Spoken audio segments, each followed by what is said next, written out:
नमस्ते, मी doctor Sanjay Kulkarni.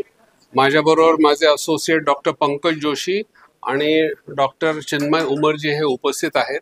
आज सांगायचा असा आनंदाचा दिवस आहे. सांगायची गोष्ट अशी की एक 28 वर्षाची तरुण मुलगी सांगतात 3 वर्षापूर्वी आमच्याकडे आली. तिला लघवीच्या जागी सांडपणे पिंगपॉंग बॉल एवढी एक गाठ होती आणि तिला इम्युनोथेरपी ट्रीटमेंट, बायोप्सी आणि इम्युनोथेरपी ट्रीटमेंट दिल्यानंतर ती गाठ विरघळली. पण ती गाठ आपल्याबरोबर त्या स्त्रीचा लघवीचा मार्गही घेऊन गेली. त्याच्यानंतर तिला 24 तास कंटिन्युअस म्हणजे सारखी लघवी गळत होती आणि दिवसातून सांगतात 10 ते 12 तिला पॅड बदलायला लागायची. आपण त्याला नॅपी असं म्हणतो. तर तिने मुंबईत अनेक ठिकाणी चौकशी केली आणि शेवटी ती पुण्यात आमच्याकडे एका सिनियर युरोलॉजिस्टने पाठवलं. तर मी आणि डॉक्टर पंकज जोशी, तिला पोटामध्ये नळी होती, आम्ही ती पहिल्यांदा काढून टाकली.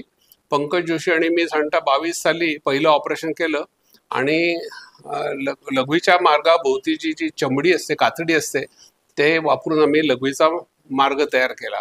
तर त्या मार्गाचा फायदा असा की तिला नॉर्मल जागेतून लघवी व्हायची, पण त्या मार्गातून केस यायचे, पण ते आम्ही कापू शकत होतो. पण तिचं गळणं काही लघवीचं थांबलं नव्हतं.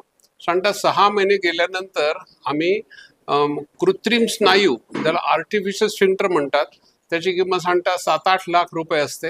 तर तो आम्ही लघवीच्या तोंडाभोवती घातला.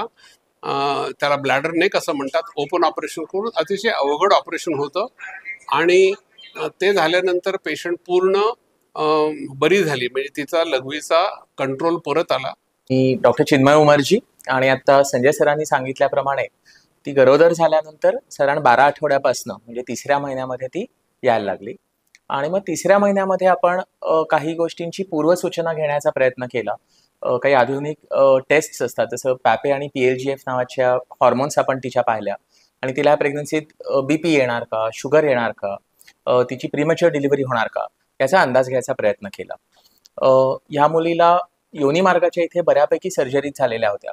त्यामुळे संजय सरांच्या मार्गदर्शनाप्रमाणे आपण आधीपासूनच ठरवलं होतं की हिची शक्य तोवर अंतर्गत तपासणी म्हणजे इंटरनल एक्झामिनेशन जी आपण करतो ती टाळायची आहे. आणि मग त्याच्याकरता सोनोग्राफीच्या माध्यमातून आपल्याला कुठल्या कुठल्या गोष्टी करता येतील त्या पाहिल्या.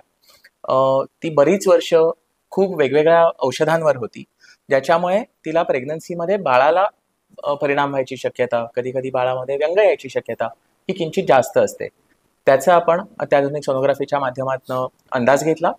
आणि मग डिलिव्हरीच्या वेळेला ह्या स्फिंक्टरला, जसं आपण ऐकलं की तो एक तर खूप महाग असतो आणि तो बसवणं हे काही साधं सोपं काम नाही, परत एक ऑपरेशन आहे. तर त्या स्फिंक्टरला इजा न होऊ देता आपल्याला कशी डिलिव्हरी करता येईल याच्याकरता सरांनी आपल्याला मार्गदर्शन केलं. पंकज सर तर जातीने स्वतः उमरजी हॉस्पिटलला आले आणि त्यांनी सिझेरियनच्या वेळेला आम्हाला मदत केली.